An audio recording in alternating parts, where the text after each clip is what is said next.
This is The Gorge. This is a podcast where my friend Sara and I gorge ourselves on a different topic every week. The Gorge is brought to you by Ko-fi. That is ko-fi.com/THEGOR. You can donate a one-time thing where you can just buy us a coffee. You can give us like $1 or $3 or whatever, and then that all helps towards paying for our subscription fees and cool stuff like that. Hey, the change in the transition from like talking about video games to just talking about random shit. Good job. Yeah. Yeah. The change in the intro. Good job. Like, thumbs up. We're shifting gears to more broader topics, but this week is our video game week. Right. And Sara, what are we talking about this week? We're talking. Oh man, I can't even do the bit. I wanted to do the bit. I was like, we're going to talk about God of War 2018. And then I was like, no, we're not. We're talking about Last of Us. But you know what? We're going to get salty about God of War 2018. Yeah. Just a little bit. We are talking about the prequel to God of War 2018. which is The Last of Us. We are taking a look at Joltos' origin story. that sucks. When he had his first child and then lost that first child and got a second child instead. Yeah, I like the avant-garde direction that the series is taking, where instead of like it staying with Joel and Ellie, Joel just keeps obtaining more children instead and like traumatizing them instead of just the one. Yeah, he is continuously moving on to different like early teenage children to kind of like bully at first and then form a begrudging attachment to. And then eventually something horrible happens and that kid almost certainly ends up with some sort of trauma and, you know, it's fine. Mm-hmm. It's fine. So dad games became a thing pretty hard. The Last of Us is, you know, The Last of Us has a problem in that we are now talking about it in the aftermath of God of War 2018 and its 17,000 A+ reviews. And it has instantly soured my opinion of a game that I was already kind of like, you know, when I finished The Last of Us, I was like, oh, that was good. And then I moved on with my life, you know? It's very much, the game is very much a product of its time. Mm-hmm. Because it was the pioneer of that sort of like, that particular genre of the sad dad game, you know? Right. Like, at the time, it was the best of the best in 2013. Yeah. But we are 5 years out from that, and there have been so many others that have come out that Go ahead, sorry. I was going to say that have, like, retroactively poisoned the well of that franchise. Yeah. Of that, not franchise, but that genre. This concept. We actually, when we were kind of talking about like my feelings of The Last of Us when I immediately finished it. I finished it like a month ago, something like that. When we finished it, we kind of had a little conversation, and I finished it and I enjoyed it. I don't feel very strongly about The Last of Us. I think it has some good moments in it and some good, some cool concepts and like really neat world building. I like the detail that Naughty Dog has poured into this game. That's a thing we'll kind of talk about in a minute.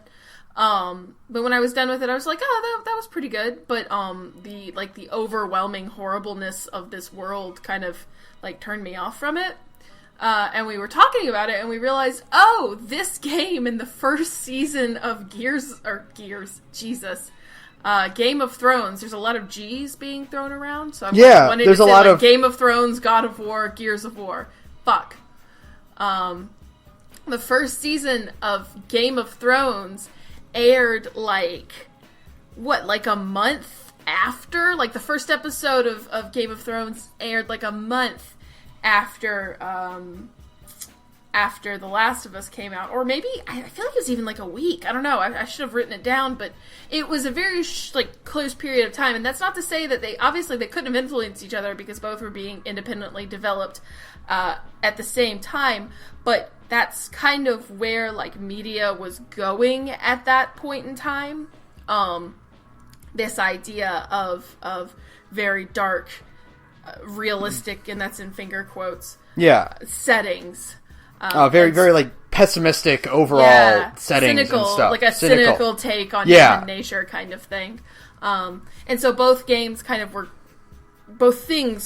were being developed at a time when that was pretty common in media, and we've now kind of moved past that arc of storytelling. What's funny is that we've very much transitioned to still a state of like everything sucks, but we are fighting like media is fighting against that everything sucks aspect. Like they're acknowledging everything sucks, but like your hero of your game will be doing something about it, you know? Yeah, to be more proactive in it. This is, of course, not related at all, but it is a good example of like the shift in tone in media. Wonder Woman has like a story that's about like some really horrible shit, but then like at the end of it, you know, like people get gassed and it's all awful. But then at the end of it, it's like, no, you know, the world like sucks, but here there are ways you can fight against it. You fight back against it with love and togetherness and blah blah blah, all that good stuff. And so like we've moved past that arc of media where everything just kind of sucks, and it's like, well, everything sucks, but God willing, there's a light at the end of the tunnel, which is a good message to feed to people in 2018 when everything does suck. So playing, I guess what I'm trying to get to, this whole long spiel, I've been talking for like 3 minutes now. What I'm trying to get to is that when I finished The Last of Us, I was not like super like, wow, this is the greatest game I've ever played. Which, when you go back and you see all the media chatter about The Last of Us back in the day, because I was still paying attention to video games when The Last of Us actually came out, it was a lot of those, what you're seeing now with God of War 2018. 10 out of 10, 100 out of 100, best game. Yeah. Reviews. And I played the game, and I was like, it was good. I liked it. Yeah. You know, there's... I was trying to think of, like, because I played it when it came out, and I thoroughly enjoyed it every step of the way. And now, in hindsight, like, it's not something I would really want to go back to, like, and replay at any point. Like, with stuff that came out afterwards that kind of did this exact, like, not this exact idea, but this kind of feeling, but did it better. Right. It's hard to go back to it and appreciate it for what it did at the time. Horizon Zero Dawn comes to mind. Horizon is a good example of that. Even stuff like, if you're talking about a world where everything sucks, Wolfenstein is a good example of that. Yeah, because Wolfenstein and Horizon are both really fun to play. Yeah, that also helps. So, you know, all of this is will eventually lead into us talking more about the cinematic gameplay of a lot of games of this type, and a lot of like what this genre and what this style of storytelling is being put into. But in order to contextualize that, first we need to actually talk about The Last of Us. Right. That is what this podcast is technically supposed to be about. It's about The Last of Us. But obviously, like we said, God of War 2018 came out last week, and it kind of changed my whole view on this genre of games and this game. The timing of this worked out in a way that like it's worth to address both things at once. Right. Let's talk about The Last of Us. It's intense. It has some good moments in it. There are parts I really enjoyed. There are parts of it that I just look back on it now and I was just kind of like, I don't know. I just like kind of have a big shrug toward it. The standout things are obviously, because again, cinematic. The standout things are like, wow, the motion capture in this game is fucking unreal. Yeah, the motion capture, the overall asset design of this game, the graphics still hold up really well. The PS4 Remastered Edition is incredible, honestly. Yeah. All that stuff. The enemy AI, the way they like both types of enemies, the infected and the humans, both will confront you is still holds up pretty well. Yeah. The thing that I really still love about this, and I feel like other games haven't quite gotten to this point, is the way, like, not only are sets designed, but they are designed to feel like real buildings that you're going into. Yeah. Every house has like a unique layout to it that feels like a house you could actually go to. Yeah, one of my favorite sections in the game, because one of the best things in the game is the bit after you get out of the city and you're walking around with Sam and what was the brother's name? I always forget. Why do we always do this? We were talking about this a few days ago, and I forgot what the brother's name was. I didn't even write it down. Yeah, I know. Sam and Henry. I always want to say Alex. I don't know why. I keep wanting to say like Duncan for some reason. I like. Because Duncan is like a brother name. I don't know. Yeah, but yeah, Sam and Henry when you're walking around with them. Before you get to the bullshit sniper sequence, which sucks because it's completely scripted. What? You mean a cinematic game has a fucking bullshit scripted sequence? Oh, imagine fucking that. But before that, the bit where you're walking around in like the subdivision and it's all these little houses and you can go into like 4 or 5 of them, I think.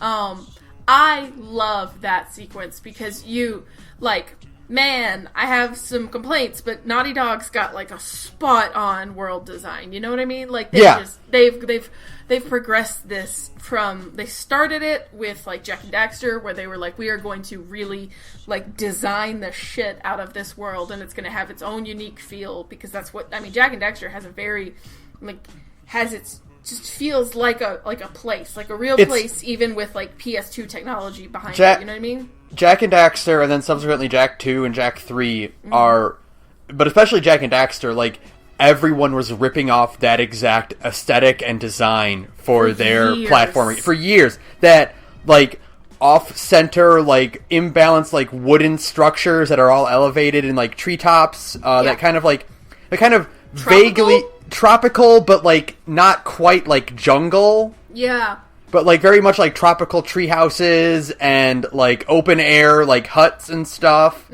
Was so many PS2 era mascot, like, games were ripping off that design. Yeah, that exact design aesthetic, those character design aesthetics, you can see it when we were talking last week about, 2 weeks ago now. Like Ty the Tasmanian Tiger, you can just see, like, they're desperately trying to mash, like, Jak and Daxter as characters into one. You know what I mean? And so, but that's what Naughty Dog's been doing since then. They've really been working on refining the shit out of a specific idea of really building a place up to feel like an actual place. And then you also look at, Uncharted, which is, the name of the game is going to beautiful locations and exploring these great ruins. And playing the first Uncharted, I was like blown away, like, wow, these sets are really cool. These places are like really well done. And, that you can kind of feel like the attention they put into designing these things. And especially now that they have both those things under their belt, you get to The Last of Us. And it really does feel way more like a post-apocalyptic setting than its contemporaries at the time, which were like Fallout, Right, yeah. And especially because, Bethesda... I mean, of course, this is 2 completely different scopes, and I have a lot of complaints with Bethesda, but I still think their open world design itself is pretty good, even though I think a lot of their, like, leveling stuff is stupid. I think their open world design itself is always really well done, because that's what they do. So it's 2 completely different scopes, but at the same time, The Last of Us was able to work on a smaller scale, and as such was able to make more of a real feeling place. And that's kind of what sells The Last of Us, is this, like, level of detail. The houses, the dorm rooms at the dorms are so good. The dorms and, like, scattered suitcases full of, like, wrinkled clothes and stuff. Like, areas that are partitioned off. You can look at desks and see, like, notes and, like, junk, strewn about. That it's done in a very realistic way that looks like what would happen in a situation like this, The town that Ish founded is so, like, really well thought out. This is the sewer city. Yeah, the sewers, yeah. The sewer town is so, like, well thought out. They really did sit down and they clearly went, like, well, how are these people getting their food? Where are they getting their water? And let's show all of this. Let's let people see, like, this world, so it doesn't feel. And this is, of course, people say like it doesn't feel video gamey, like it's a bad thing, and sometimes like a video game needs to feel like a video game. But if you are trying to sell your audience on an actual world, then you need to make it feel not like a video game, but like an actual place. You know what I mean? Yeah, there's a difference between like video gamey and like making this feel like a lived-in environment that makes the impact of, you know, the apocalypse that happened like more dramatic, and you really feel that, you know, that weight of like, well, here's all these signs of life and there's no one left around. Right. Yeah. You know? It's like Mass Effect 2's chest high walls, right? Yeah. Like when I say like video gamey, like when you know in Mass Effect 2 you're like, oh, this is a gameplay sequence because you just walked into an open room and it's full of chest high walls that make no sense, and you're obviously supposed to take cover behind them. So it's like, oh, we just got ambushed. I totally didn't see that coming. Look at all these chest high walls, you know? Right. Yeah. It's the difference between that and like an actual world where people lived in, and like there are places for Joel to hide behind in The Last of Us, but it all feels convincing. It doesn't feel like it was placed there to like help the player out. It was placed there because that's just the way shit kind of fell over when, you know, it's been 20 years since the apocalypse, you know? Mm-hmm. And stuff like that. I mean, you can talk about it forever. Also, you know, stuff like the overgrowth and the fact that the city they go to is flooded because the sewer system has been failing for 20 years, and so that's what would happen, you know? They did a really, you know, it's the first of its kind to really show off, like, a quote-unquote, like, real apocalypse and what would really happen if, you know, a city like that were to be abandoned, you know? It's not like the desolation of Fallout or, you know, other, like, zombie movies at the time where it's just like, oh, everything is dirty and it's all, you know, the buildings are all just empty and decaying. Like, no, they showed, like, nature reclaiming, and then, you know, and it's very clear that you look at this and then you also look at Horizon, and it's like, yeah, well, you can see where Horizon was drawing a bit of influence in their apocalypse setting as well, you know? Yeah, The Last of Us is definitely influential in a lot of good ways and a lot of bad ways. And I definitely appreciate all of the obvious influence that The Last of Us had on Horizon, which was one of the best games of 2017. And maybe one of the better games of the PS4's like life cycle so far, just because of the level of work and detail that was put into it. Yeah. And you can tell Guerrilla was inspired, at least in part. I don't know when exactly development began on Horizon. But you can tell Guerrilla was inspired, at least in part, by the idea of, we've called it before, just in like our conversations, and I've seen it on Tumblr. It's called a soft apocalypse. Yeah. Where it's not like everything's blown away and obliterated, and you know, it's like a fucking wasteland. Like Fallout is a hard apocalypse. The Last of Us and Horizon is a soft apocalypse where it's like, oh, nature is back and everything is green, and it feels kind of like more gentle, even if the world that you're existing in kind of sucks. It's a death of humanity, but not of life on the planet, basically. Yeah, exactly. You know? Yeah. And that's a soft apocalypse, and I'm glad like that The Last of Us kind of helped birth that aesthetic. Yeah, it's the thing. The thing with The Last of Us is that, you know, and of that soft apocalypse idea is that is what baffled me. Whenever someone said, oh, if you like The Last of Us, you should watch The Road. Like, oh no, don't ever watch The Road. No, that's completely wrong. That's completely wrong, because the things that everyone likes about The Last of Us, you know, its presentation, its overall design, the characters in it, that's not in The Road. No. It's very much not in The Road. You what draws people into The Last of Us is its use of color and its use of design, and that even these empty buildings that have been slowly decaying for years, it's because they're decaying because, you know, there's moss and trees growing in them now. There's this sense of life still existing, and that's not absolutely not present in The Road. And no, God, there's nothing good in The Road. Oh God. Yeah. Oh God. I started the book The Road, and I got like 3 chapters in because my brother let me borrow it, and I went, nope. Yeah, I watched like a half hour of the movie, and I was just like, oh, this is going to be it. This is misery. This is it the whole time. Okay, all right, never mind. this is like a total non sequitur, and I'm sorry, but one of my friends, my supervisor at work, read Child of God by Cormac McCarthy. Holy shit. I read the fucking synopsis of Child of God on Wikipedia, and I needed to like go talk to a therapist. You know what I mean? I know what you mean, yeah. I wanted to kill myself after reading the synopsis for Child of God. Do not under any circumstances read Child of God, because it's about like a horrible necrophiliac hillbilly in like the Tennessee Valley. Oh God. Cormac McCarthy needs help. Yeah. But I think he needs like a vacation, like a day off. Just like breathe, dude, breathe. Smoke it gets some better. weed. I am begging you, Cormac McCarthy. Do some mushrooms. Do something, my friend, because you need it. And learn how to use quotation marks, you piece of shit. God. Yeah, I tried reading the book too, and that bothered me too. I'm like, I get what he's going for, but like, it's not working for me. It's not working. I'm sorry. This is why Cormac McCarthy is miserable, because he doesn't know how to use quotation marks. Anyways, that's an off-topic thing. Yeah. But no, like everything about that is what makes The Last of Us stand out, and that's both really good because it shows this level of care and dedication they put into their game. Mm-hmm. Yeah. It's also bad because everything positive we're saying about it has nothing to do with actually picking up the controller and pushing buttons. Playing. Yeah, it has everything that I like about The Last of Us has nothing. Is not a video game. It's like, I guess I'm of two minds about like the whole concept of taking a ton of money and throwing it at a game and making it this beautiful and fucking detailed as possible, right? Because on the one hand, like, man, I would just rather have like a game that I enjoy playing, like Horizon, like I just really enjoy playing Horizon.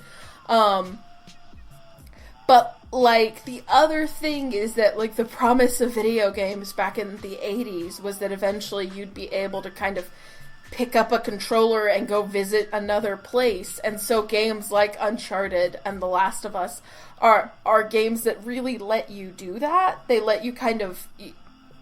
The level of detail and work that's been put into The Last of Us is what sells you on this world. Like, without that level of detail, The Last of Us would not be as emotionally impactful as it is. Right. It's a double-edged sword, and we'll get more into that later on, when we get more into this topic. But yeah, it's because you have to admire the dedication and the level of craft that goes into this. Yeah. But on the other hand, like, it says nothing about the actual core video game part.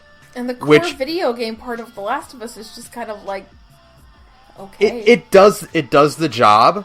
Yeah. There are hints of stuff I would have liked to expand on, and again, this will lead into more of a topic, but like, the whole game is centered around like, the infected, the clickers use echolocation. They use a sort of sound-based radar to detect you, and as a counteract, you can kind of go into like a detection sense. Yeah. So that you can kind of like use that against them, right? Mm-hmm. But there's nothing else that really makes Joel or Ellie stand out as like playable characters. Yeah. Yeah, I get that. I do. I don't know. I don't know. What I'm saying is that, like, you compare this to, like, other games that were kind of released at the time. You say something like, say, Dishonored or Deus Ex, Yeah. Which were both also stealth games, Right. Both of them, and I'm not saying that Joel and Ellie need powers, right, because that's what makes Deus Ex and Dishonored stand out, is that you're playing a game where you have abilities. But you also compare it to the stealth games that came earlier, like, say, Metal Gear Solid. Mm-hmm. Even playing as Solid Snake, you had options, and you had things that kind of made Snake stand out as a playable character. Yeah. That Joel and Ellie don't really have. They are ordinary people, Yeah, and I guess that's kind of the point, is that you're just supposed to be playing like a schmuck and a 14-year-old girl who are kind of in over their heads. But it doesn't make for like a great play experience. I feel like if you had a better suite of like shit to do stealthily, I would enjoy it more. Yeah, what I'm thinking is that, like, with that echolocation, like that radar sense you get, mm-hmm. expand a bit on that. Keep it within the realm of reality, because obviously that's what The Last of Us is, very grounded in reality, Right. Even the zombies in this game are based off of an actual fungus that does exist and does infect living creatures and does this exact same thing to them. Right. Which is terrifying, but, whatever. I don't like to think about that, but, the idea, what I got off of this is that Joel develops this ability, and it's probably an ability that other people in the world have, because they did it in response to their enemy, Right. You can continue on that path and give Joel other skills that will make him a better, adversary against this world, against these infected. Yeah. Just to give it a better sense of progression, I guess. Better sense of progression, a better sense of identity, Yeah. Here is what Joel can do in this game that you won't see in another zombie game, Right. Yeah, I get that completely. 'Cause it would help kind of make it a more enjoyable play experience. Yeah, exactly. It's something like, I don't know, I guess actually I think The Last of Us came out around the same time The Walking Dead show started as well. Yeah. Around that, they're on their 6th, 7th season, so it would be around that time. That. Yeah, it's all kind of the same idea of Game of Thrones, these very dark universes. But the idea being that I'm saying is give Joel something that Rick can't do. Right. Yeah. And that just helps make that world feel more unique. And it's already a very unique world, but it just adds that extra flavor to the characters themselves, not just the world, and also adds to the gameplay to make that stand out more. Yeah. I wish that and now that we're kind of talking about it more, my thing is less Joel or Ellie's abilities to function in a stealth scenario, but more tools available to be stealthy. You know what I mean? Yeah, I can feel that. I wish there were more, and part of it is that I don't think The Last of Us has a great control scheme. It's kind of utilitarian, but it's also serviceable, but there's, like I said, there's nothing that, when you pick up the controller, you can enjoy playing the game, but, you will not feel that level of, oh, wow, this is really responsive. This is, right. The way Joel feels. And also, it's kind of just because they have buttons that do a lot of different things, and it's a hard thing to kind of articulate without me having it more fresh in my mind. But what I mean is to say, more, I wish there had been more, trap options. I wish there had been more options that function kind of like the nail bomb, but could do different things. I don't know. I can feel that, yeah. I just wish there were more ways to kind of mitigate a situation, tie down clickers temporarily or something like that. Leg traps, things like that. Right, I feel that, yeah. Something that kind of helps you navigate an area in a stealth way. Right, and so that way, when you do inevitably have your stealth game cock up cascade, you if you've been playing it well, then these things you set out, traps and things like that, will help kind of mitigate the swarm of things that always kind of descends on you when things go wrong. So it would be kind of a way of rewarding good play. Is if you've been stealthy enough, then that means you've been sneaking around all of these people and these infected. You've been setting up these traps, and so that way you can kind of lure them into this stuff, and it's not just it's really just the bomb that acts as a trap, and that's not really kind of the you're trying to get this sense that you're playing a sneaky asshole character. No. Now let me ask, because I don't remember actually. I don't remember what all your tools at your disposal were. Mm-hmm. Was there anything say Left 4 Dead had the pipe bomb, where you would throw it down and it would make a noise? Was there anything in The Last of Us that actually drew attention to another location? There were. I mean, you could throw bottles and bricks. Yeah, but I'm talking there wasn't any sort of no, a beeping thing. Yeah, a car alarm or a smoke alarm that you could set off. No, because I did learn you can kind of do that with bow and arrow. You can shoot a wall, and a bunch of things will go after that instead. But that's the same thing as the brick and the bottle. And again, that would make it stand out more because every stealth game has like, oh, throw a rock or throw a throw a bottle around to distract, to draw attention. Like everything does it. Metal Gear Solid does that. Like having it be an item that you like, a craftable item. Yeah. That would like fit in this world would make it stand out and be more unique. Tying a smoke alarm around like a lighter. Yeah. And then you just pitch both of them into the fray, and then it goes off. Something like that.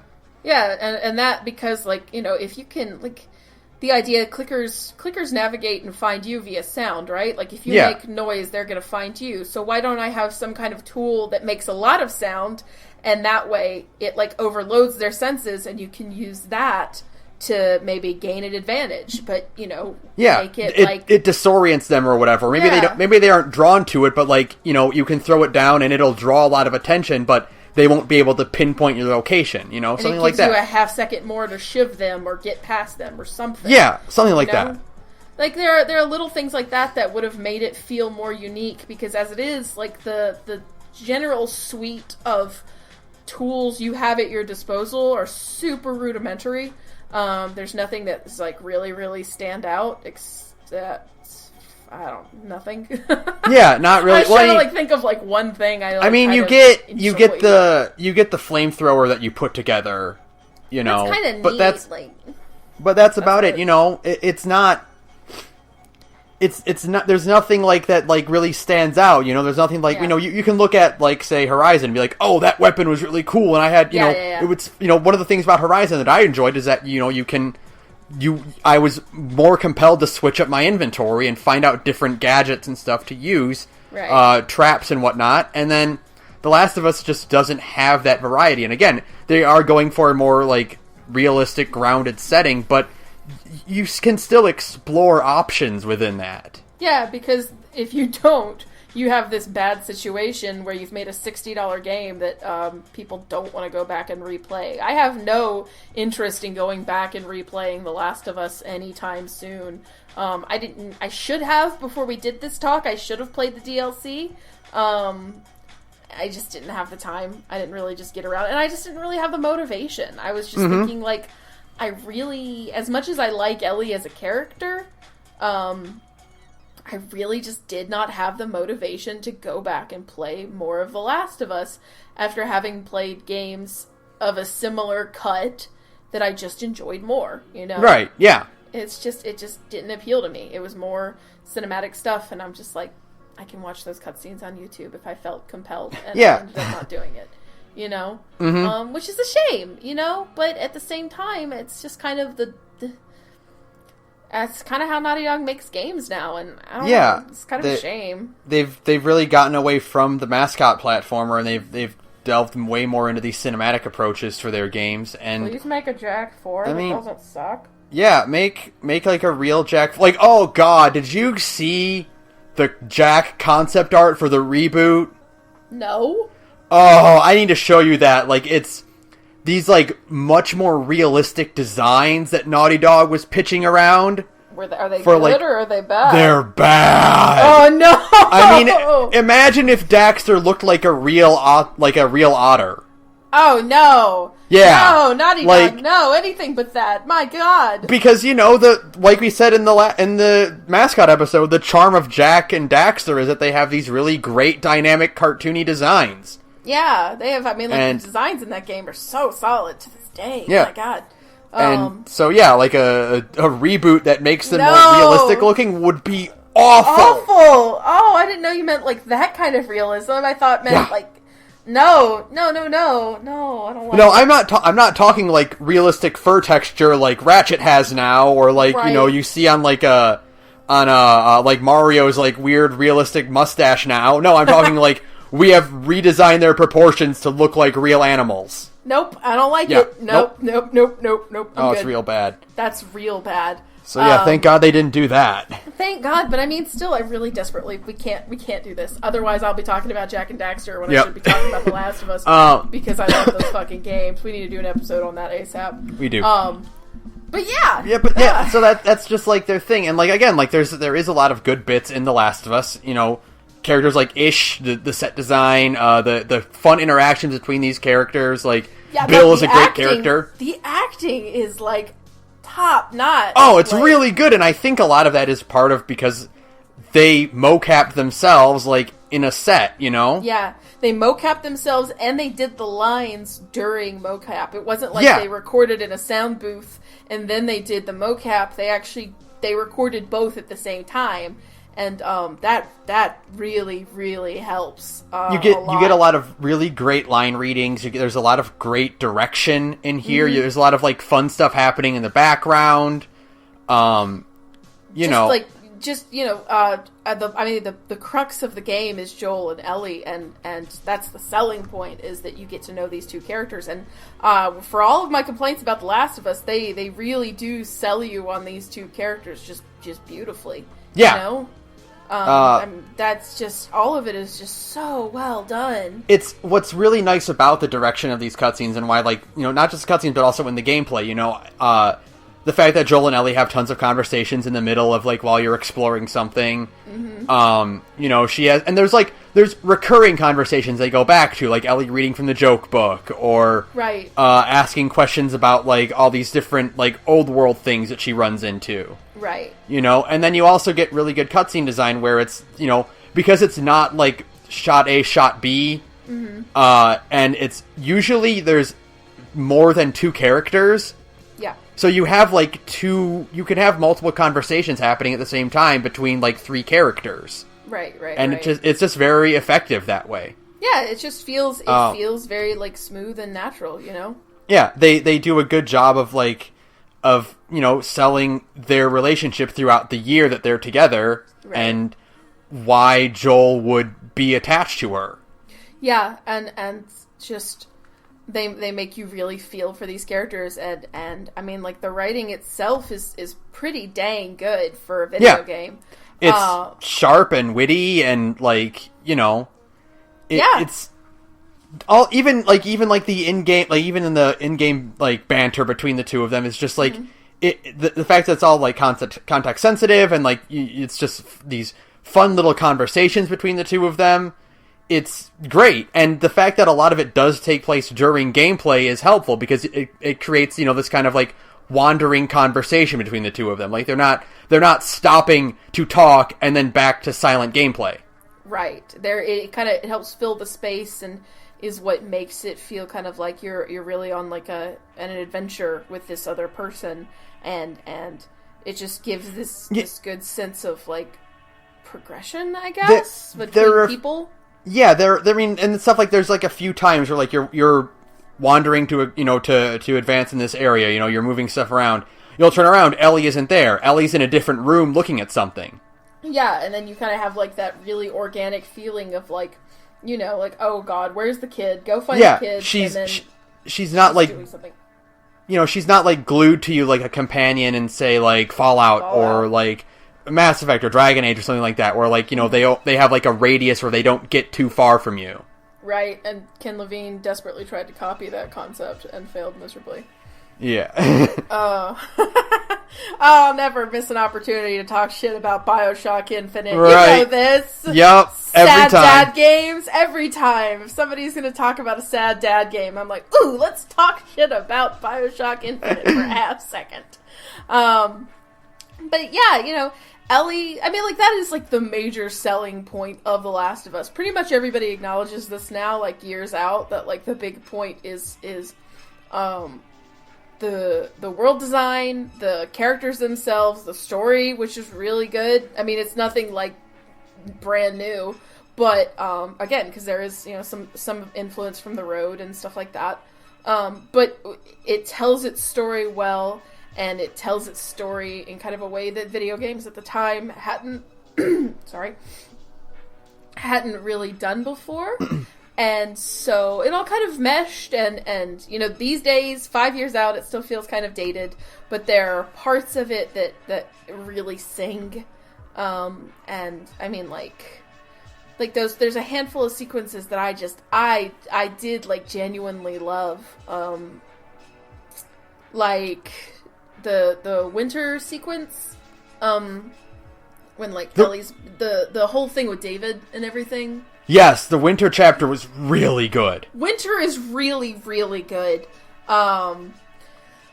Like, really, really good. Everything about, like, playing as Ellie and then switching back to Joel and then also to Ellie, like, simultaneously. Yeah, that was really fun. The playing in the blizzard was great. Right. That was a great, like, push to make that stealth more dynamic and more dramatic, you know? The only thing, and this is such a nitpick for a sequence that otherwise I did, like, genuinely love. My only nitpick is that during that blizzard sequence, there needed to be, in that first area, like, when you first escape David and you're, like, making a run for it, there needed to be in one of those buildings a map on a wall.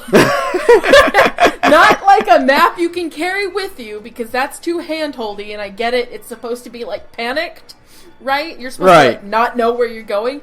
But I needed some kind of map on the wall to be like, this is where you are, this is where you need to be. You know what I mean? Because I was, like, running in circles in a few places. I'm like, where the fuck am I? And I guess that's, again, kind of the point, but, like, a little bit of, like, a nudge for the player to be like, no, you need to go this way is always good. And that was the only thing I hated about that fucking blizzard sequence, is because I had no idea where the fuck I was most of the time.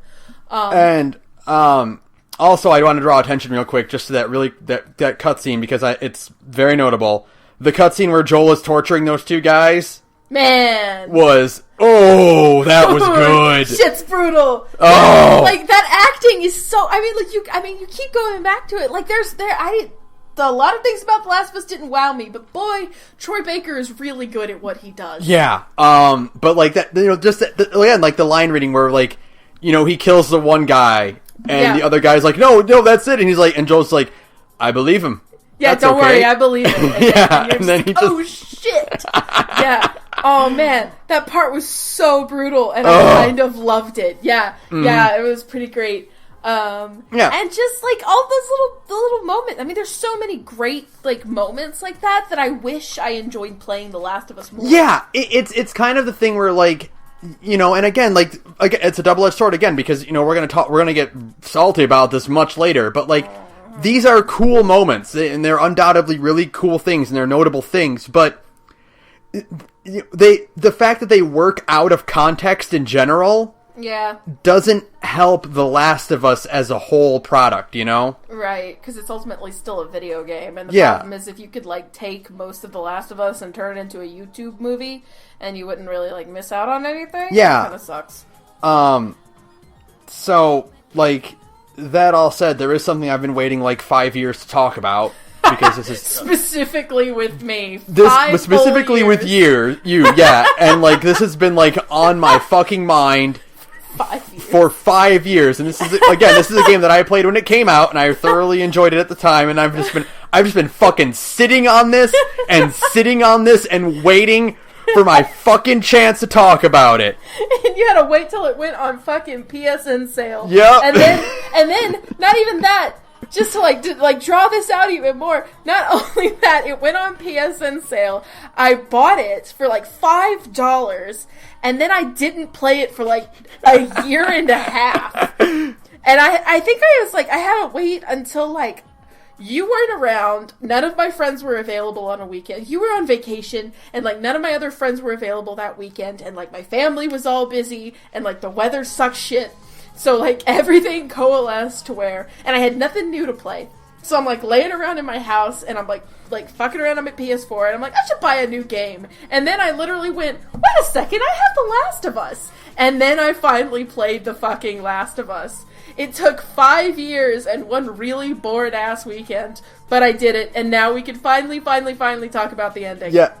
Okay, so, this is the ending stuff now. So if you haven't played it... Stuff. Yeah, this is the heavy stuff.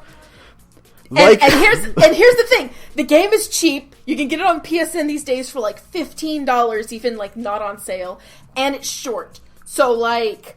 If even for all the things I've been saying about like gameplay and stuff, I'm at the point now where like the investment like, the amount of money you invest in it versus the amount of time you put into it, I think is a good trade-off. Like, I would not tell anybody to buy this game for $60. But if you can get it for $15, fuck yeah, go play The Last of Us, you know? The thing is, like, again, this is kind of like a mark against it, but, like, pay what you would pay for a movie for The Last of Us. Yeah, oh, that's a good way to put it. Yeah, it's like cost you slightly more than going to see a movie during like prime time. Yeah. So like a movie ticket's like what, $12 now? Yeah. So go see The Last of Us, or go play The Last of Us. It's the same thing. Fuck it. And if you spend $15 to $20 on it, then you get your money's worth. You know. Yep. Never pay more than $20 for a computer game. Thanks, Monkey Island. Translates to $36.50.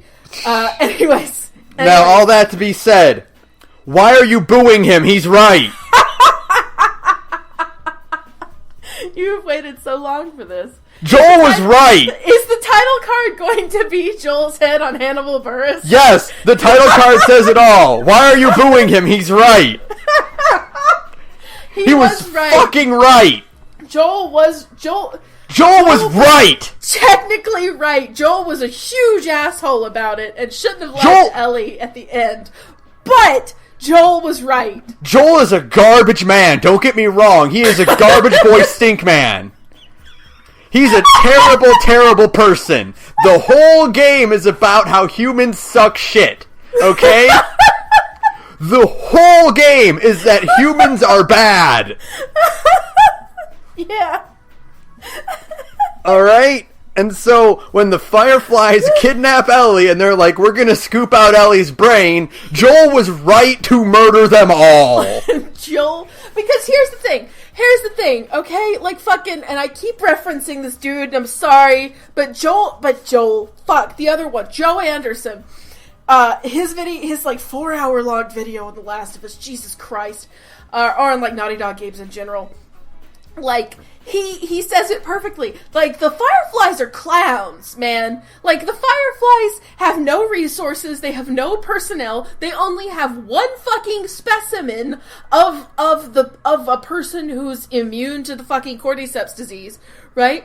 Like, yeah. One specimen, right? They don't run any tests, they don't do any kind of observation. They don't see if, like, maybe they could biopsy, like a teeny piece of her brain or whatever. Yeah. No, they're just immediately like, let's cut this fucking kid's head open, scoop her brain bits out, and then make ourselves a fucking, like, cure. Okay, well, let's say that does work. You have no personnel, you have no resources, like I just said, you have no distribution network. Yeah. How are you going to, if you do somehow magically manage to synthesize a cure out of this kid, how are you going to distribute your cure? How are you going to replicate it? How are you going to distribute it? Like, how are you going to keep track of it? So, how are you going to mass produce it? Yeah, how are you going to produce more of this when you only have one sample to start with and you don't have the resources to replicate it? How are you going to keep track of your shipments to make sure they get to the right location? How are you going to, I don't know, like, make sure it gets in the right... Because, like, here's the thing. The Fireflies are, like, a teeny tiny group at this point. Like, they've been totally decimated by assholes. I get that. People suck. That's the whole point of The Last of Us. But, like, how are you going to make sure that it gets in the right hands? Because if you are just like, hey, we're the Fireflies and we made a cure, like, every fucking gang in America is going to show up on your door and be like, give it to us, because now we're going to be in charge. Oh, the first convoy of cure shipments is going out. Oh, they got 20 miles in and raiders ambushed them, and now they are holding the cure ransom for all the food and everything and resources and supplies. Oh, no. Oh, and now no one can have it. Now no one can have it, and we killed our only resource to make a cure. That's okay, we'll just make more. We can't make more because we only had one starting sample. Oh, no. Oh. Idiots. And I don't think this is bad. I don't think it's bad writing on Naughty Dog's part. Okay? No, it's not. I don't think that, like, they didn't think the whole Fireflies thing. This is not me saying, like, Naughty Dog didn't think this through and they are trying to, like, say that the Fireflies were right. You know what I mean? I don't think that. I'm saying that Naughty Dog thought of all of this and was like, we are going to, like, create, like, a moral conundrum for these players, and, you know, ultimately Joel is right, but this is still fucked up, there's a lot of bad shit going on, you know what I mean? Yeah. And it's all supposed to be more morally gray than that, but, you know, like, Joel is a bad man, but the Fireflies are also assholes, or even, like... Here's my thing, okay? Like, let's say, fine, the Fireflies somehow magically have all of the resources to create and distribute and protect this cure, right? Right. Like, let's just pretend. They don't, but let's pretend. So, you really, like, you could have literally just taken Joel, this man who you know to be a bad man who's really good at hurting people, right? Right. Like, you know for a fact that he's good at it because he somehow magically got all the way from Boston to Salt Lake City still alive, with a whole country between them full of assholes. So you know that Joel is a badass. You just throw him out on his ass? That at no point did anybody go, like, we'll let you see Ellie under, like, heavy guard because we know you're a scary badass, and then, like, you explain the situation to Ellie, and it's obvious that Ellie was okay. I mean, like, she's 14, so she can't technically consent, but whatever, she's also living in, like, a fucked up version of the future, right? No, here's the other reason why Joel is wrong. Disregarding all that, disregarding the complete lack of resources, no one asked Ellie. Nobody asked Ellie, and that's the thing, if you had, like, literally just asked Ellie, been like, hey, this, because, like, they make it sound like they saved Ellie and they immediately put her under. Because when Ellie wakes up in the car, she has no idea what's happened. That's why Joel is able to lie to her, because she was unconscious the entire time. Right. So at no point did you, like, wake the kid up and, like, okay, yeah, she's 14, so she can't technically consent to anything, but like I said, it's a little different when you've been growing up in, like, Nightmare World. So you could, like, actually sit this kid down and be like, listen, this is what's gonna happen, this is how we're gonna do it, and this is what's gonna happen to you. Right? And right. The thing is that, judging by the way Ellie's been talking the whole game, her answer probably would have been, okay, do it. You know what I mean? But they didn't ask. Because they're huge assholes. And so you could have, like, asked Ellie and then been like, hey, we're going to take Joel to Ellie and she's going to explain it to him and it's going to suck, but if she's cool with it and they have kind of created this bond, and they obviously have, and even, what's her fuck? What's the chick? The lady from Boston who sent you on the job? Tess? No, not Tess. Not Tess. The other one. The other one. Who's there? God. I want to say her name is like Miranda or something, but I know I'm wrong. What's her name? I'm looking at Marlene. I knew it was an M. Cool. Yeah. Marlene. So, you know, Marlene, like, knows, she even tells Joel to his face, like, yeah, I know you two have bonded because I've also bonded with Ellie, blah, blah, blah, bitch. Like, you could have, like, taken Joel to Ellie, because Marlene can see that they've bonded, and been like, Ellie can explain it. And it would be horrible and painful and sad, but by God, if Ellie's consenting to it, then maybe it's the right thing to do. It's still not the right thing to do, but I mean, there are so many ways you could have gone about this instead of being the biggest assholes imaginable. What it all boils down to is that, again, it's not a fault of the Naughty Dog's writers. I think this is their intent in this situation. Yeah. Because it's not so much whether or not Joel should have saved Ellie, because it's clear, for one thing, not only are the Fireflies understaffed, they are they have no resources and no means of distribution. It's very clear, because you get that note from Marlene, that, like, audio diary from her. Mm-hmm. It's very clear she wants to be a martyr without actually sacrificing anything. Yeah, she wants to be, like, a hero without actually having to do any of the work. Because her whole thing talks about it, like, the anguish she's going in, and, like, the decision whether or not to sacrifice Ellie. But they never consult Ellie on it. Yeah, they never ask Ellie, and she's like, she apologizes to, I guess it's implied to be Ellie's mom, you know? Like, there's that audio diary where she apologizes to Anna, I think her name is. Yeah. And she's like, I'm sorry, your daughter is going to see you soon. Fucking really? You didn't wake your kid up first? It reminds me, this is going to be so weird. It reminds me of one of my favorite lines from Shrek. which is Lord Farquaad going, some of you may die, but that's a sacrifice I'm willing to make. And that's what Marlene is. You're so right. She wants to be the martyr. She wants to have this dramatic situation, but she doesn't want to actually give up anything on her own. Because she's afraid of Ellie saying no. Yeah, and so like if Ellie says no, then that's like a huge like moral issue for her, because if she really believes in like this whole cause of like saving the world from the cordyceps disease, then that means she's going to have to murder this 14-year-old.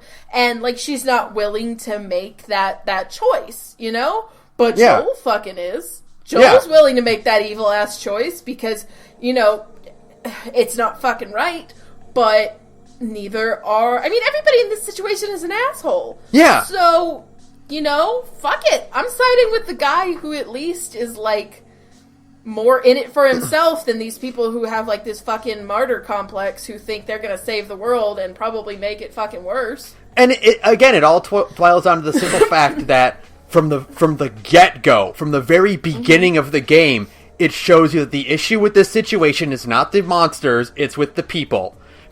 Because what kills Sara? It's other people. It's a guy who is not thinking clearly with a gun. Mm-hmm. That's how Sara dies. Sara isn't bitten. She's not infected. Right. It's pointed immediately at humanity, and so that's why this cure isn't worth the sacrifice. If they could get a cure out without Ellie dying, then yeah, go for it. Mm-hmm. Take the shot. You know.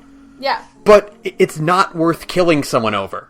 Right, because there's no guarantee of it actually working. Like, and if you fuck it up, then you're fucked, you know? Right. Are you cutting out? It all boils down to that. Yeah, okay, you cut out a little bit there. Okay, I didn't say, I said that it all just boils down to the simple fact that, like, it's humanity's fault, and the infected are not the core of the problem, and so unless you can deal with humanity as a whole first, then it doesn't matter. Right. So, whatever. You're right. Why are you booing Joel? He's right. Now that all being said, was Joel still right? An asshole for lying to Ellie. Yeah, lying to Ellie was a dick move, and that's kind of what will lead into a later point afterwards, which is whether or not Ellie understands why Joel did what he did, or is okay with it, or what. Because like you said, it's kind of implied that Ellie would have been willing to sacrifice herself. Yeah. You know, when you get to the area and you get to spring finally, you know, she is suddenly very quiet. She's not having the fun that she was earlier. You know, she's at least marginally aware that things probably aren't going to go well for her, because after they have the moment with the giraffes, which is like the best scene of the game, because giraffes are the best. Mm-hmm. I'm obsessed with giraffes, by the way, if you're listening. I'm obsessed with giraffes. They're the best animal ever. So that whole sequence for me, I was just like, oh my god, this is the best. All of that said, you know, after the end of the sequence, you know, Joel's like, we can go back, you know, and Ellie's like, no, we can't. Yeah. We can't go back after everything you did and everything I did. She's like, she kind of has a feeling that she's dreaming about dying, and she's dreaming about flying. Right. And so she kind of has a sense that things aren't going to go great for her, but she thinks that it's worth it, because, one, she's 14, and she, you know, like, ultimately, like, wants to do she's a good kid. Like, unlike Joel, Ellie is 14 and is still mostly a good kid. Right. You know, she wants to do the right thing. She wants to help people. You know, she wants to give Henry toys. She wants to do the right thing in a world that kind of doesn't want to let her do the right thing. And so she thinks that her life isn't worth more than, like, all of these people's lives. And technically she's right. I mean, that's, like, a whole other philosophical question. But, like, in an ideal situation where, like, you could distribute a cure and blah, blah, blah, everything we've been talking about. Like, yeah, no, her life isn't worth all of these other people's lives, and that's tragic, but that's just kind of the way it is sometimes. Right, yeah. And so she's, like, aware of it. Now, the problem is, like we said, the reason that Marlene does not consult Ellie on it is because she's afraid Ellie will say no. Right. The reason that Joel lies to Ellie is because he's afraid Ellie would have said yes. Yeah, and he's afraid, He's afraid of losing. She's gonna leave him. I mean, if he tells the truth, then she's gonna leave. She's gonna try and find some way to do what she was trying to do. You know what I mean? that's what he's afraid of. And at the very end of the game, she has that. She just says okay after she asks like, was that true? Yeah. And the point is that, like Joel, who was not sure what Ellie would have done, you as players aren't sure what that okay is supposed to mean. Yeah, you don't know where they stand anymore. You don't know, if she trusts him the way she used to. Is she saying okay because she accepts the lie as true? Right. Is she saying okay because she accepts that Joel is lying to her, but he's lying because he wants to protect her, and she can't give herself up, without thinking about, like, what it'll do to him? Right. Is she... She would probably have given herself up if she didn't have anyone like relying on her. Joel has a thing where it's like you find something to cling to. Yeah. And so like now that was her saying okay, like she's angry that he lied to her, but she understands that he kind of needs her. Right. Or was she saying okay because I can't trust you anymore? Right, yeah, like that's the whole kind of the final unanswered question, and it's that tension. It's the spinning top at the end of Inception, right? Yeah. It's ending your story with a note of uncertainty to kind of give players and viewers something to think about. Yeah. It's not supposed to be a neat... Like, the whole point of The Last of Us is that this isn't a neat story with clear-cut morals and happy endings and everything just kind of making sense. Like, the whole point of The Last of Us is that life and people are, like, messy, and it's awful sometimes, and you make compromises. Like, that's the theme of, like, The Last of Us. Yeah, exactly. And so the ending of the game is supposed to reflect everything that you've just left behind. Moral uncertainty, the idea of who can you trust, the idea of having a good life and living, and what is it worth? Like, what is your life worth, and what is, like, what are you willing to do, and what are you willing to accept, right? Because, like, David and his cult, they're willing to accept eating people and pedophilia in order to have, like, a quote-unquote comfortable life. All of these things. That is what the game is about. Yeah. And so that uncertainty is something you kind of have to ask yourself.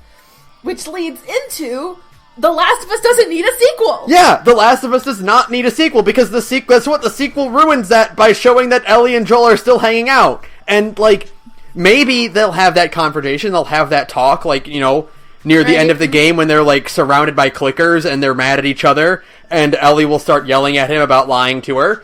Maybe, but the simple fact that we see them still interacting means that she sticks with him for at least 5 years. Or however old she is in The Last of Us. She looks like she's, like, in her mid-20s, so yeah, like 5 to 10 years, she still hangs out with him.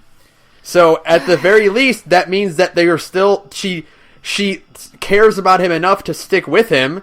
She might resent him, but that doesn't mean doesn't resent him enough to leave, which is one of the possible outcomes that could have happened with that ambiguous ending. So now you've just kind of, like, screwed up, like, your ambiguity of like, the ending of your first game, and it's like, The Last of Us doesn't need a sequel, just make a new game, Naughty Dog. Right. Or set it somewhere else in the world. I don't know. Now here is the other problem with the sequel we have right now, and this is a kind of a good transition to what we're going to talk about later. Mm-hmm. We have 2 trailers for The Last of Us 2. Right. There's been no gameplay. We have not seen the way this game... And arguably, that's because all Naughty Dog, put my face on top of Hannibal Buress, all Naughty Dog games is the same. Yeah. Now, possibly, but the simple fact is, okay, the first trailer was cool. It's like, oh, shit, they are making The Last of Us 2. Ellie says, like, they're gonna pay, like, someone has wronged them. Okay, that's kind of intriguing. Alright, we'll see where that goes. Like, the Fireflies are dead. Who else could she have a grudge against? Is she talking about Joel? Is she talking Well, she's saying it to Joel, so, like... yeah, who fucking knows? Yeah, you know? So, okay, alright. And then the second trailer comes out, and it's a bunch of characters that we have never seen before, and they are not talking about anything important. Right. It's two characters being, like, strung up and hung, and, like, about to be executed or whatever. And then, like, clickers show up at the end. And nothing about that trailer says The Last of Us until clickers show up. Right. It could be a Walking Dead game. It could be a... What's the one that's coming out? DayZ? Not DayZ, the other one that, like, we saw at E3 last year. Oh, it's not DayZ, but it's Like, that other zombie Left game. Behind, or, like... The fucking one by the guys who made Siphon Bubsy. Filter? And No, Bubsy? the ones who made Bubsy 3D, yeah, that one. I think it's the same team. It is the same team, yeah, but like... Days Gone, not DayZ. Days Gone, yeah, Days Gone. Again, like, all of these games blur the fuck together. Because it's could- just two zombie games with the same fucking title. It could be that, like, it's okay, well, these guys are wearing, like, contemporary modern clothes, but they're, like, beating each other up with rudimentary weapons and, like, stringing each other up. Like, okay, it's a post-apocalyptic game. Oh... The last 2 seconds show us that it is The Last of Us. Great. I didn't care. I don't care.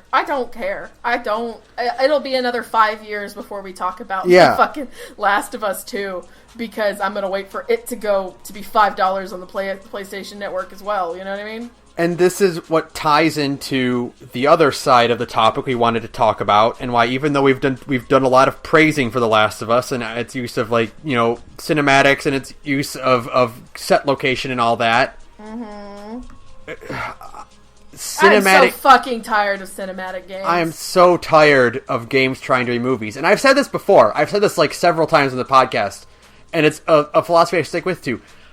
I don't care about cinematic trailers. No, I don't get excited for a trailer that is just cutscene. Yeah. I don't care. I want to know how this game is going to play. What are you going to do with the controller that will impress me, you know? Yeah, like, how am I going to play this video game? You know, that thing that you do? You play video games? There's, like, stuff you do. You press buttons and then shit happens on the screen? Yeah. You know? What are you going to do with your gameplay that will make it stand out to compare to its contemporaries, you know? Right. Yeah.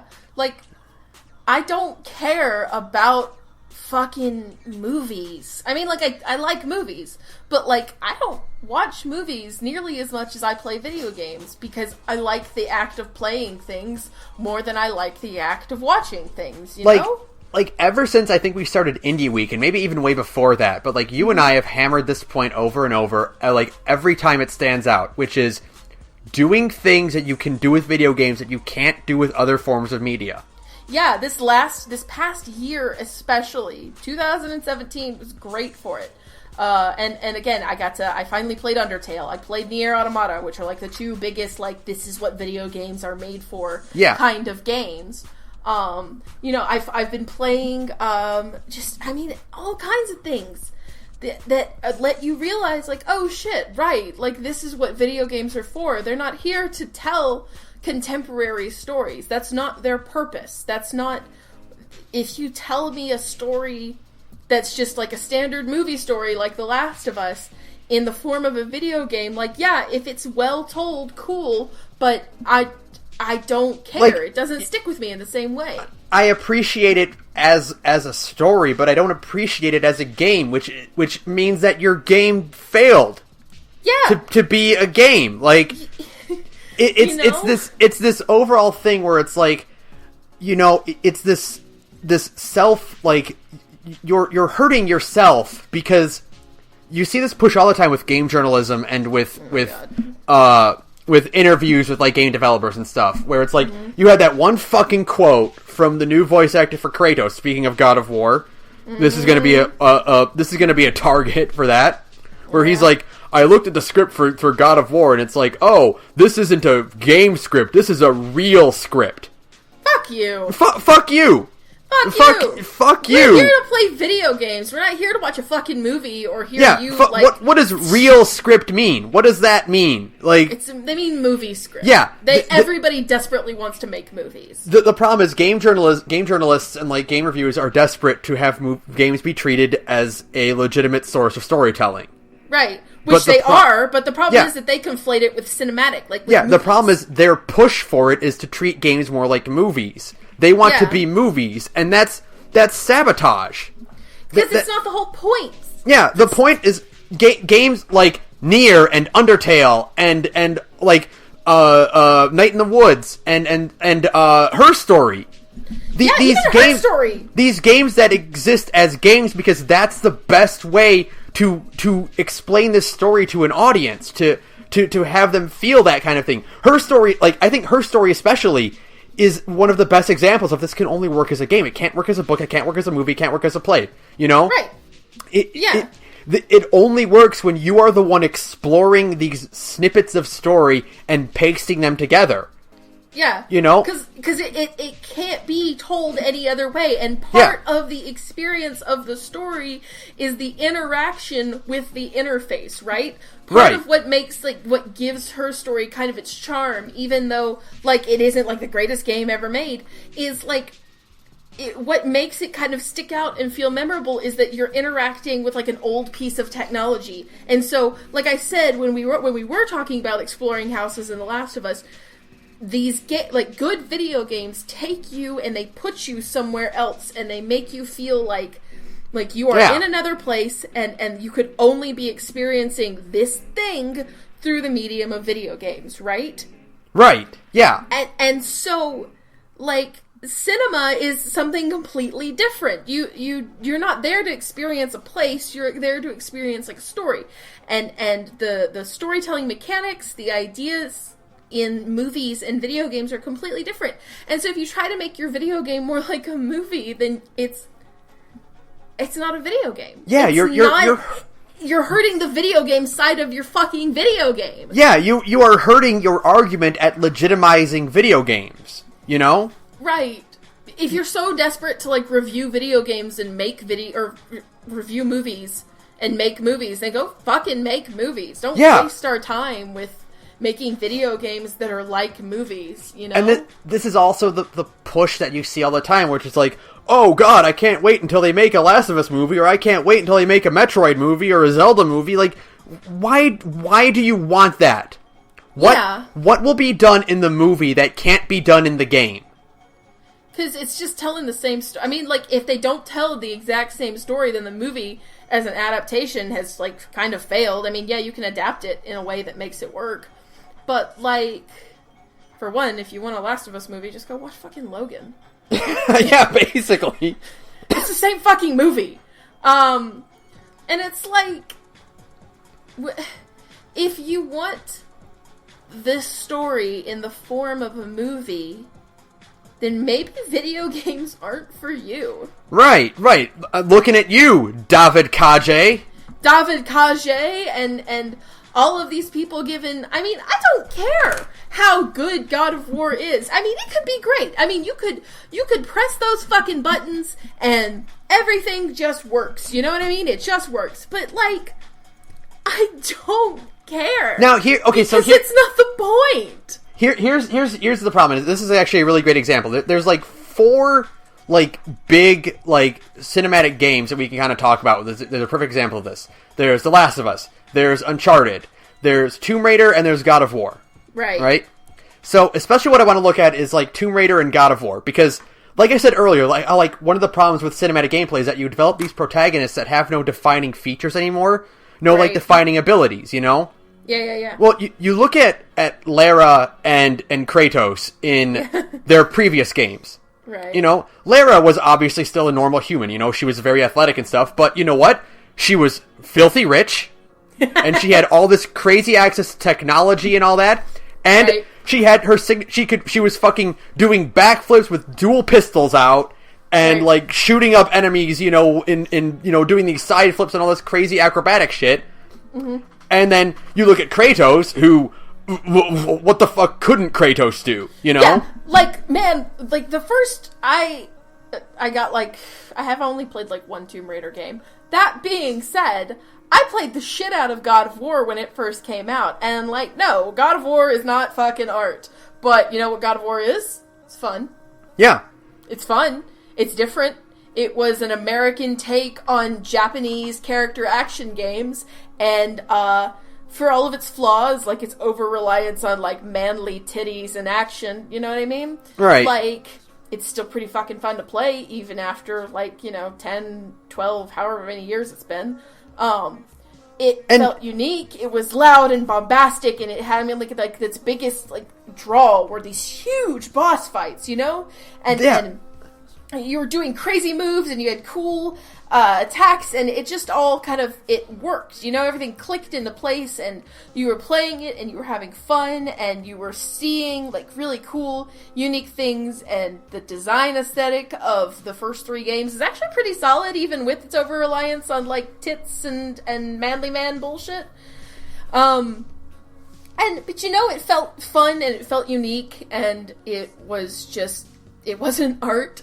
It wasn't cinematic, but, it was still pretty cool little like, note in video game history.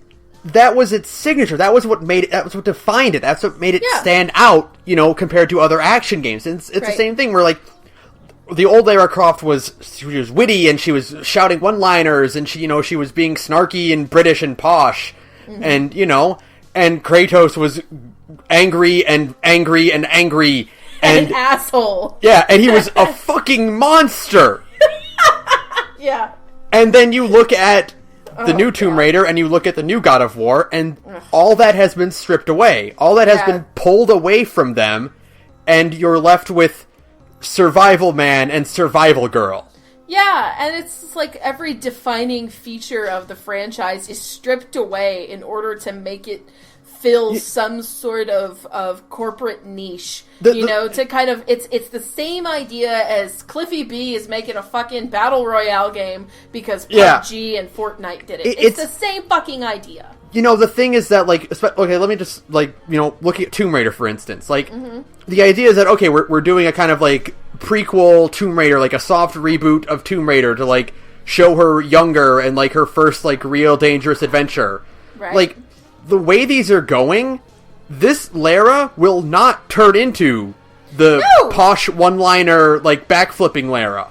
Because she's too busy in therapy. Yeah, she is too scared and vulnerable to turn into that character. Like, if this was a story about a young, vulnerable Lara becoming, the cool, cocky, badass, archaeologist adventurer, great, but that's not the course they're going. And same with Kratos, who is the opposite of that, which is, you can't walk back everything Kratos has done.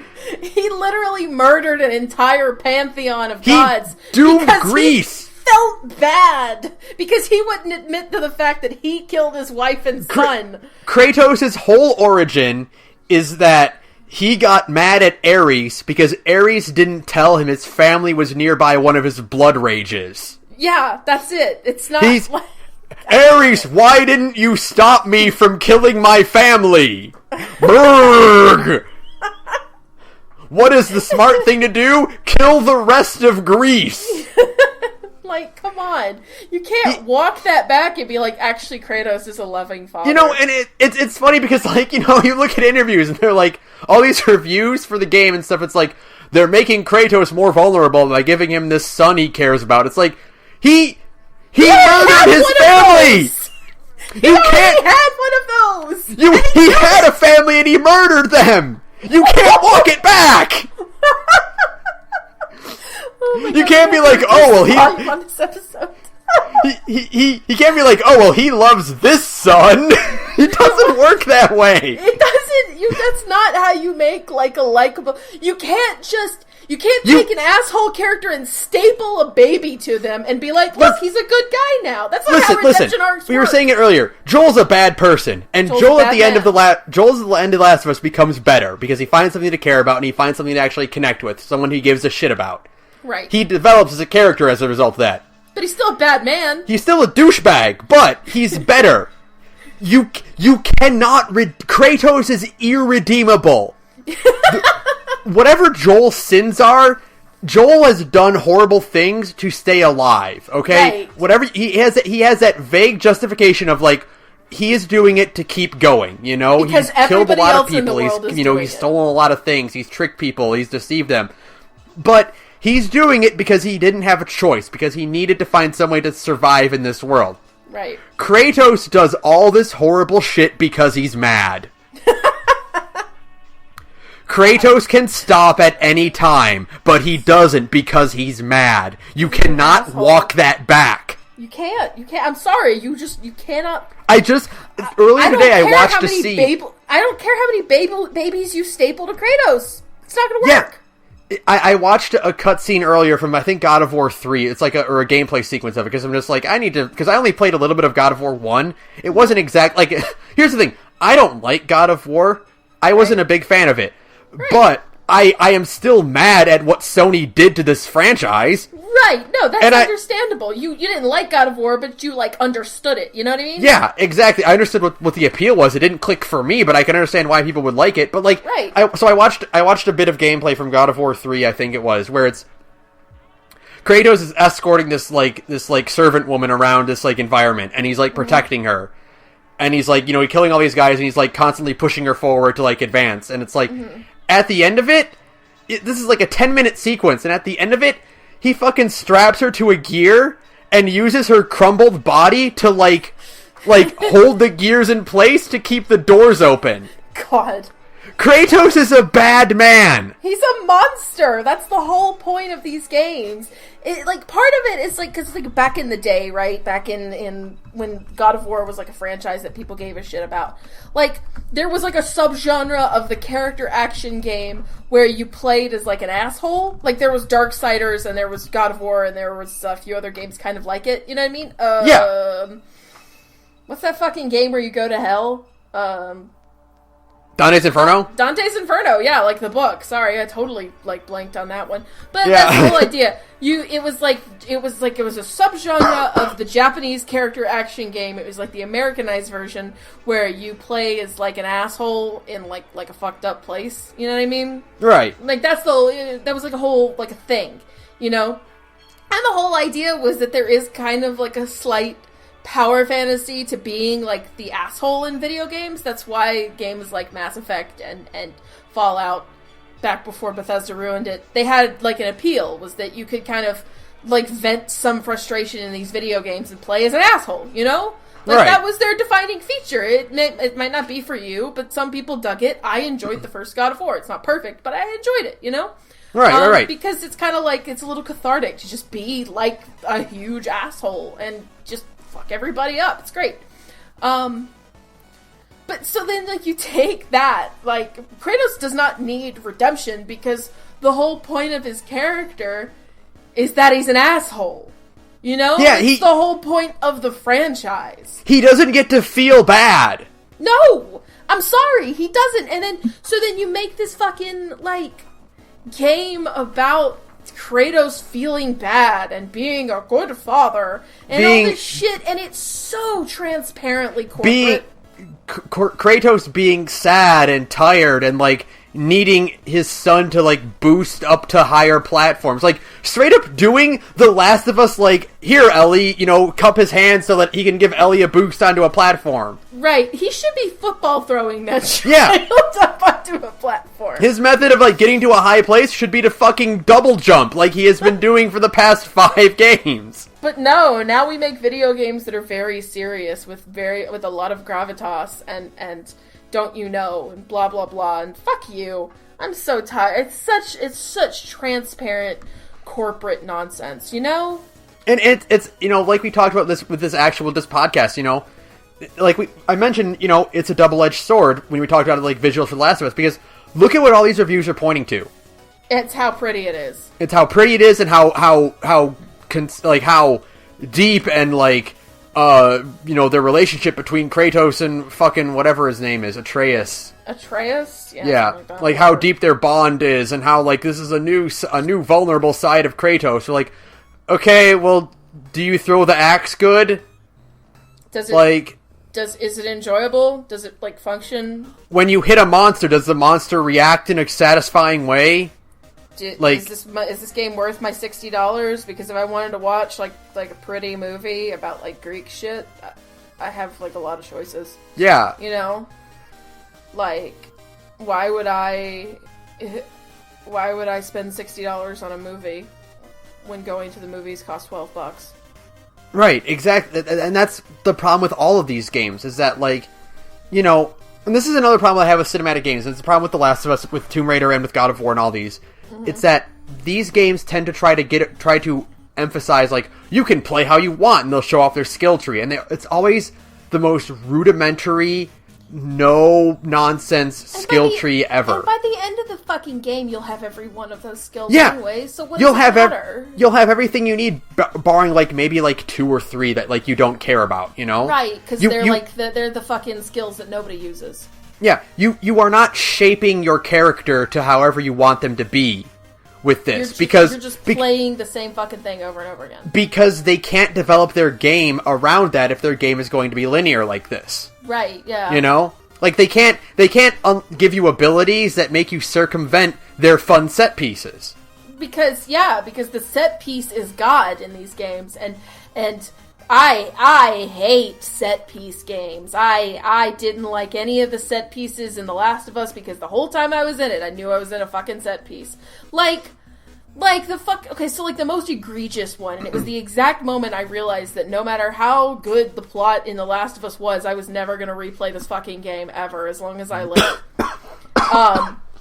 There's a bit right before you go to the hospital, like literally right before the end of the game. It's what knocks Ellie out before Joel goes on his murder rampage.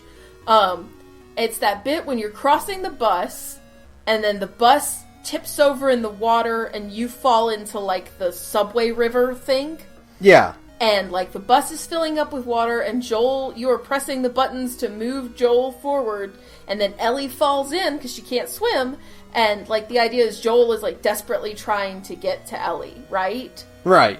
No matter what you do in that sequence, you will never ever be able to get to Ellie fast enough to make that not happen.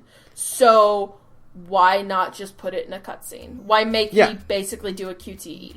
It's the same problem I have with Tomb Raider is really egregious about this, which is you see it in all of these cinematic games.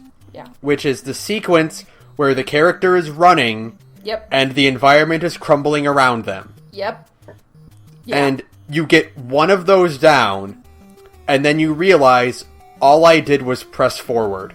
Yeah, you never like actually did any real maneuvering except for like the occasional like ducking out of the way of a hazard or whatever. Like kind of sidestepping something or like jumping onto the next platform. But then the thing is that if you fuck it up and you die, like the checkpoint is 2 seconds ago. Yeah. So you are not. There's no tension. It's a thing where everything is falling around you, and you know the platform is shaking and the bridge is about to collapse, but oh no, there's no tension. There's no like right. They're trying to recreate the tension you feel when you have 1 health left and you've wasted all of your healing items and the boss is still at like 50% health. Right, but they don't want to make it too video gamey, because video games are not what we're here to make, even though it's a fucking video game. They want that tension without the actual threat incorporated with it, and that is a movie. That's a movie. That's a movie. When The Rock runs down like a bridge and it's about to collapse and the volcano is erupting around him, that's exciting because we don't have any control over The Rock. Right. We are slaves to what the script says happens to The Rock, you know? In a video game, we have the control, and like taking that control away just to make it look pretty, all you're doing is just making us hold down the direction and press a button occasionally. Yeah, why and not that's not fun for us. Yeah, like it's just busy work. It's video game busy work. Yeah. You know, to make people feel like, oh, I'm so engaged. Something so tense is happening. Oh my god, something crazy. Look at me doing all this crazy shit. But if you pull the camera back, you're like, oh wait, no, you're just holding forward. You know? Yeah. Like and you're not doing anything. And sometimes you'll even get things where like it doesn't matter if you hold forward or not. Like you can stay in that location and like everything will still crumble around you, but it won't collapse until you jump off. Until you hit the next like little checkpoint or whatever. Yeah. It's all false tension. It's not. Yeah. There's no like consequences or anything like that. I don't know. It sucks. It's transparent. It's transparent when it happens. It's so lazy. Yeah. Because they didn't want to think of any way to make this sequence more fun to play. They're just like, we're gonna put the player in a movie because we want to make movies. It's the difference between taking away control for a scripted sequence like that is not the tension you feel when you're playing, say, a survival horror game or a stealth game where your equipment is robbed of you and your options are robbed of you. Right. That's tense because your decisions will matter at that point. Yeah. These chase sequences, these set piece things, are not tense. They're not exciting because you only have one choice, and that is to win. That's it, and it's like a Marvel movie. No offense, but like sometimes in these in modern action movies, you're like, oh man, what's gonna happen? Well, you know what's gonna happen. Nobody of importance is gonna die because the Infinity War still needs to happen. You know what I mean? Yeah. Like there's no tension there. And the difference between that, is that like it's still a movie, and like of course you're going to have the thing where like these kind of movies where like the hero wins and stuff, but like with a game it's more transparent because like like I said, like the rock is the rock is running down the side of the volcano and you only have 15 minutes left in the movie, like I don't know, something really big might happen in the climax. That might be kind of cool, yeah. These chase sequences happen, like, the middle of the game. And they're not cool. You have, like, you have a whole half of a game to play, so nothing really bad can happen. Right, exactly. Yeah.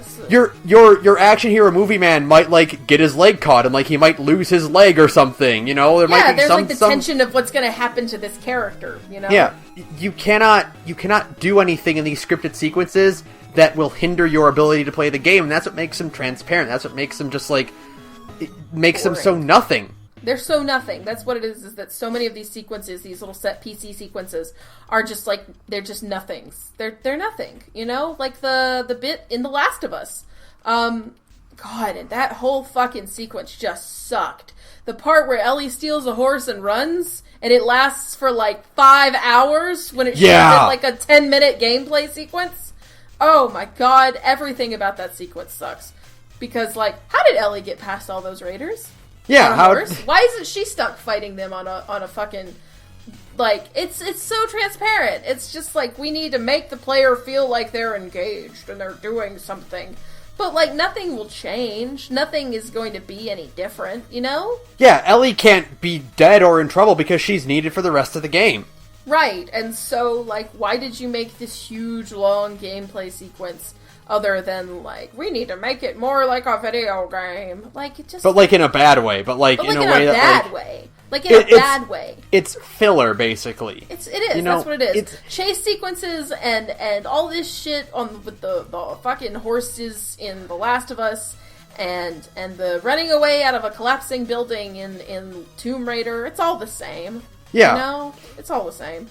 It all does the same thing. It's window dressing to make the player feel like they're having some kind of effect on the world, and they're really not. It's kind of along the same lines of just, like, losing that impact, like, immediately once you, like, realize what's going on. Like, the other problem with these cinematic games is that they very quickly become outdated, The Last of Us already is outdated. It's only been 5 years old, and it's already outdated, Right, yeah. I will never play... Like I said, I will never play The Last of Us again. Yeah. And, The Last of Us is one of the few games that still look really good, but it was at near the end of the PS3's life cycle. Compare that to a lot of other of these realistic PS3 games, and they look like trash now. Yeah. You're building your whole game around, like, visual shit, but it's not visual stuff that's gonna hold up in 10 years, It doesn't last, and, a lot of these stuff that, like for instance, like Heavy Rain, which looked impressive in the day, but... After stuff like MGS5 or, like, all these other games, like, the realism has completely dropped off. Yeah. LA Noir's facial capture stuff is still pretty cool, but, like, the visuals themselves have quickly become dated in every other aspect. Yeah, because everybody has the same fucking hairstyle. Yeah. And you start to notice that after a while. You're like, oh, it's very quickly lost its cool appeal. Yeah, absolutely. And then compare that to stuff like, say, Okami or Wind Waker, which still look amazing to this day. They hold up great because they have a sense of style about them that is something more. And I think that's part of what does make The Last of Us, like, hold together so well, is that it has a sense of aesthetic. But, like, that's because Naughty Dog is really good at what they do. Like, even with all my critique of The Last of Us, they still have a great sense of art design. The Last of Us and Horizon will hold up as the years go on because they have a sense of design. Yeah, absolutely. You know? Oh my god, Horizon. Oh my god, just talking about The Last of Us just makes me want to play Horizon. You know? Right. an actual video game. Amazing. And so like all that stuff is just like everything that like anything that you can throw money at to make better, like graphics or sound quality or like voice acting, all runs this risk of very quickly becoming dated and becoming like laughable as time goes on. Oh yeah, absolutely. Whereas stuff that has like solid art direction or stuff that has like a unique concept, like the Jack series or the Ratchet and Clank games. So like one of the things that's interesting is that like a lot of these games you'll point at and say like, oh, it looks just like a movie. Like when my mom saw like a clip of Metal Gear Solid 5, she thought she was looking at a movie trailer. Yeah, absolutely. But then like one of the back of the box quotes for one of the Ratchet and Clank games is, it's like playing a Pixar movie. Yeah. And that says something more, because that means, hey, this game has really great art direction and great character design, which are like the highlights of a Pixar movie, you know? Movie. Absolutely. Yeah, 100%. And you would much rather have that every single day of the week than more of the fucking same. Like, Ratchet is a character that's been around for like over a decade at this point. Yeah. And his character design still holds up because they are able to reinvent it for higher fidelity. And same with same with like Mario, you know? Yeah. They can take that same core character design and just increase the graphics and like the polygon count. Right. And he still looks great, but he's still the same rudimentary design.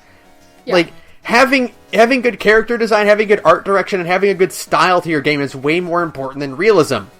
And a sense of...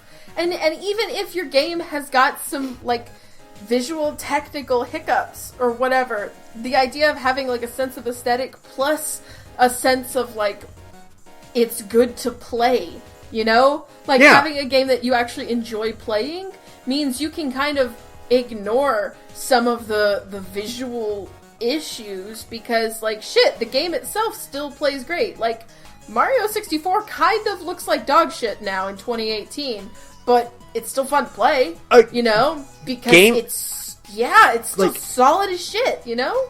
Good gameplay and good, like, level design are timeless. Yeah, absolutely. They will... You can always go back to games that have a good sense of, like, giving you a unique experience with the controller and, like, a unique playing field to run around in. Like, or just a unique but games way that rely on graphics or on voice acting or story can quickly become dated. Yeah, absolutely. So. And so there is one final point. I just want to, like, discuss this really quickly. Oh yeah? Because everything we've said about cinematic gameplay and all this stuff we've talked over and over again.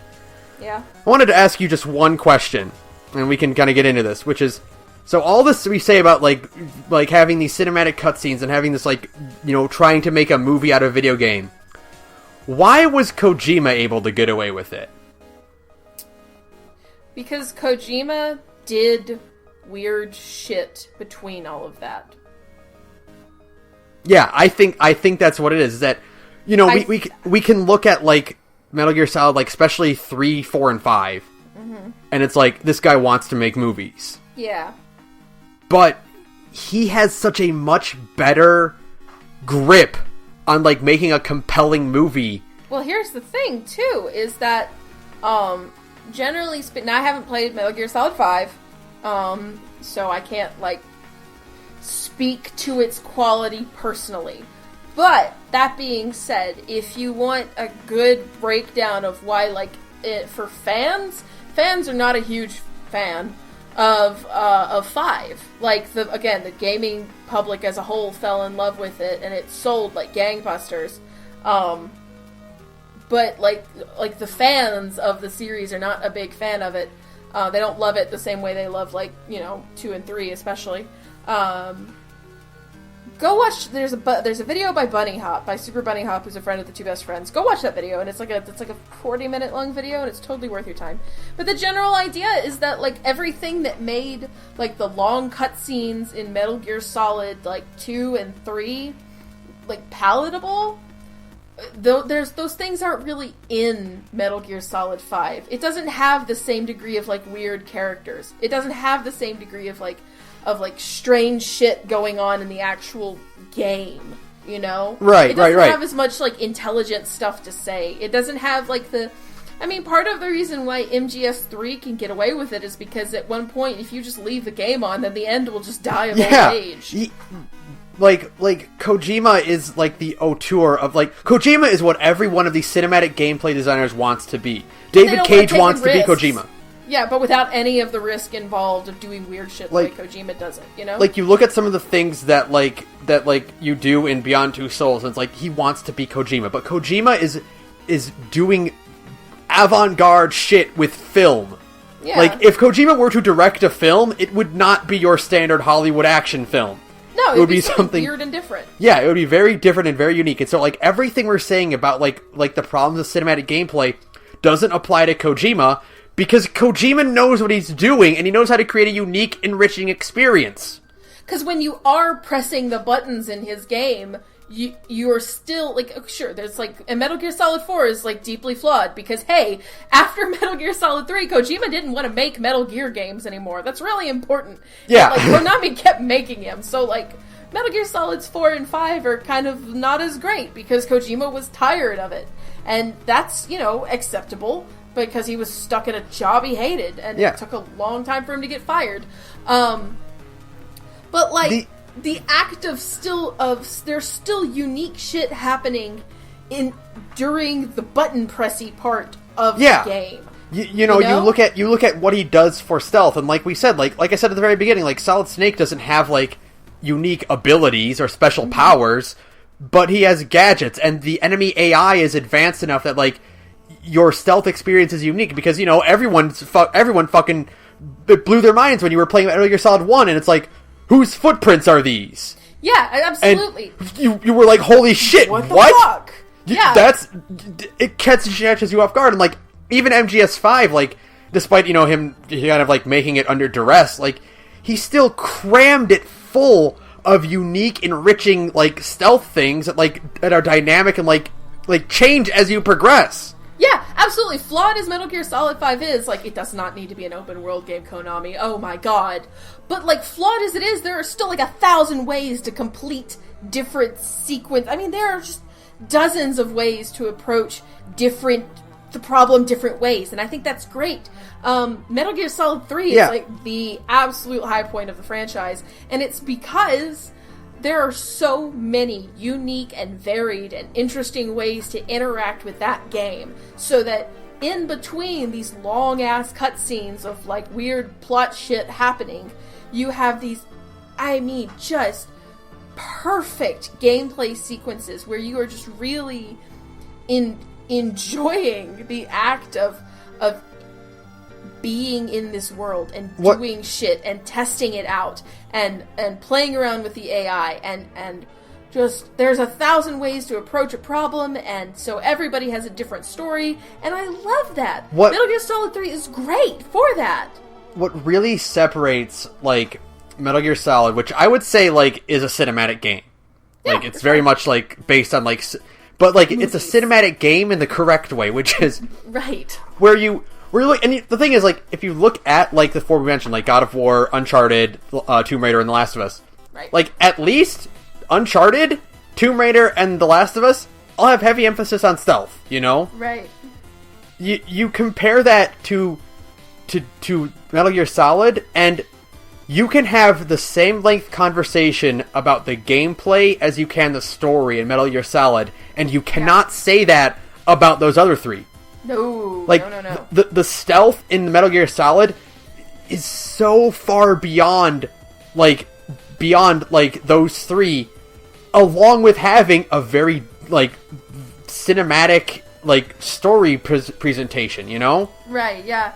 Because, like, Kojima understands. I love Kojima, but I also don't think, like, the man is a god. But, like some people do. But I love Kojima. I'd probably follow him into hell anyways, you know what I mean?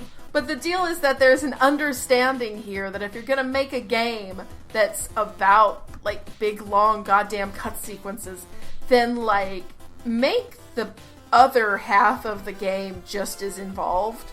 Don't just staple gameplay onto your movie and then call it a video game. You know what I mean? Exactly. That's the important point here. I will probably be referencing Nier Automata on this podcast every single episode from now until the end of time. Sorry. Nier does it too. Nier has cut sequences, and then it has gameplay sequences, but the gameplay stuff is, like, vital to the story. You know? Like, it all is meant to be a package. You can remove all the video gamey shit from The Last of Us, and you would still get the same understanding of the plot, essentially. If you took out the video gamey shit of Nier Automata, it would not have the same impact. That's ultimately what this is all about. And what I was thinking about, like when trying to, like, think about, like, what games do this well, what games do this wrong, and they're like, there is no single right way to do this, and that's, again, what makes video games so unique. Is I'm like, okay, what is the opposite of the cinematic games? Like, how would I do this? I was like, okay, well, maybe you have control in the cutscenes. Well, that doesn't really fix the problem, because that's what stuff like Half-Life does, or, like, Portal does, you know? Like, that doesn't fix the problem with the cinematic storytelling. So I was thinking, like, you have a medium in which you can literally do anything. Yeah. Movies have limitations. Books have limitations, you know? But video games, you can tell your story in literally any conceivable way. So why are you wasting our time telling it like a movie? Yeah. Do it in a way that you cannot do on a film studio. Right, yeah. Like, that's impressive. That's creative and unique. And that's the problem with these AAA games, is, like we said at the beginning, like, they want to legitimize themselves by being somehow creatively bankrupt. Yeah, they're trying to be something that they're not, you know? Right, yeah. But that's just AAA gaming in general. Like, the vast majority of AAA gaming is completely creatively bankrupt. Yeah, and it's, you know? The other problem with it is that, like, you also get the same thing with movies compared to books. Yeah. You know, you get, oh, this isn't, like, just your standard Hollywood, you know, garbage movie. This is a real serious drama. Mm-hmm. Fuck off. Yeah. Movies, everything has its own function and its own purpose and its own way of interacting with the audience. What I'm saying is that, like, there is nothing wrong with making a game like The Last of Us or making a game like Uncharted. They are still fun, functional games. What we're saying is that they aren't unique. Yeah, and that when you have a medium that can explore these things, and, like, if you like these games, I don't care. If you like the God of War 4, I don't care. You can like whatever the hell you want to like, you know? Right. But don't tell me this game is something it's clearly not. Yeah, don't lie to me and tell me it's a masterpiece when we are basically playing the same game that came out 5 years ago. Yeah. That's it. That's what it boils down to. Like, you know, I don't care if you draw enjoyment from these kind of games. That's fine. That's great. You know, awesome. You do whatever you fucking want. But yeah, but this is a medium where you can be creative and do whatever you want. And, like, you know, it's the same thing with, like, oh, this isn't your standard Hollywood schlock movie. I like Hollywood schlock movies. Yeah. They're fun. I don't care. Like, don't try to pretend you're something you're not. Like, movies can have special effects. Books can't. Yeah. Every form of storytelling medium has something it can do that you cannot do anywhere else. And the best thing you can do is be creative and do what you can't. You do what you can in other mediums. Embrace it. Yeah. You know, that's how movies were legitimized. That's how TV was legitimized when they started doing things that you couldn't do. Yeah, exactly. Like, a book is, like, even Jesus, like, even a novel was, like, once upon a time, like, an interesting new thing. Like, there's a whole spiel I could go about this, but, like, the novel was a new idea once upon a time, and it was like, well, you can tell a story in a novel differently than you can tell it in, like, a play, because plays have been around forever. Play, or, like, an oratory story, like, printed word was a new way to tell stories, and you could do something different with that. You didn't have to rely on a speaker telling you that story now. Yeah, you could keep that story the exact same way every single time, and everybody could experience that story differently because you were reading it and you were imagining it in your own head, and it was different. Cool. And then movies happened, and then TV happens, and then video games happen. You know? Yeah. So, don't be afraid. AAA games. Don't be afraid to explore. But no. They will. No. AAA publishers are the worst people on Earth. And I even say that loving Horizon. Like, Sony? No. But where is Chewbacca in the Star Wars game? I hate EA. It won't be fun if Chewbacca is not there. Even though, like, the best Star Wars game ever made is Knights of the Old Republic. It's fine. Whatever. What we're saying is that ultimately, at the end of the day, like, AAA games and cinematic games are just, they are not exploring. They're not what's gonna move the medium forward. Yeah, they are not progressing the way that, like, all the indie games we've done on Indie Week are, you know? Yeah, or even like, the small, what is it?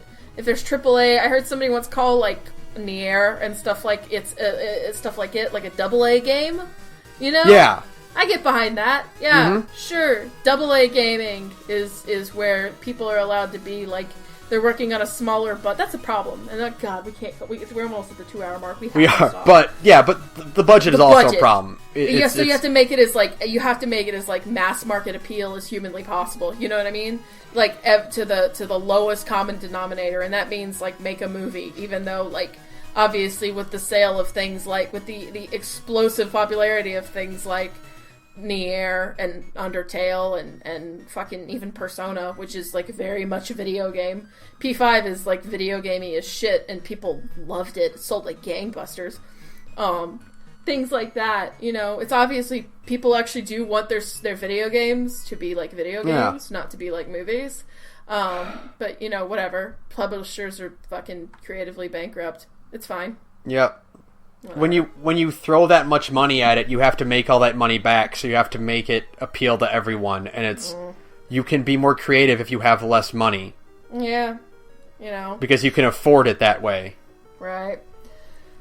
Oh, well. Whatever. What we're trying to say before we close this podcast out, before we wrap it up for the night, it's 2 hours, shit, is, stop giving God of War 2018, like, perfect scores, you fucks. Really look at that game as a video game and decide if it's worth that.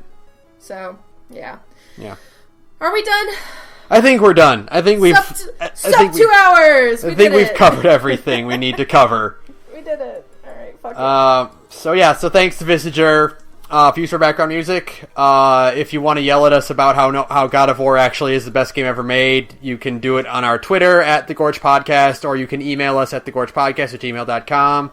If you want to donate money to us again, you can do it as coffee.fi.com/THEGOR. Right. Or you can also send money to Sarah's other podcast, Patreon, which she will tell you about that podcast now. Ooh, hey, nice. That's a new intro for it. Hey, I'm in another podcast with some cool friends. It's called Big Gay Nerds. It's me and some cool queer friends sit around and we play tabletop RPGs together. We try out new systems. We have a lot of fun. We don't take it too seriously. And it's a good time. We love it. I'm actually not playing right now. I took a month-long break because I needed to just kind of decompress and get back into it. I think they're playing some sort of, like, Warhammer or something. I don't know. You should go check it out, and I probably need to listen to that episode, too. Anyways, we're Big Gay Nerds on SoundCloud and Twitter and Tumblr and blah, blah, blah. It's easy to find us. So, yeah, thanks. Yep, so that'll do it for us. I'm not going to go the easy route. You know what I'm going to say? I'm going to say fuck Polygon, because theirs is the review that made me like start like crying blood. Go read that masturbatory piece of shit. Yeah. Fuck Polygon and fuck every game reviewer that's like super impressed by this game that has done nothing new. Right. Good night, everyone. Good night.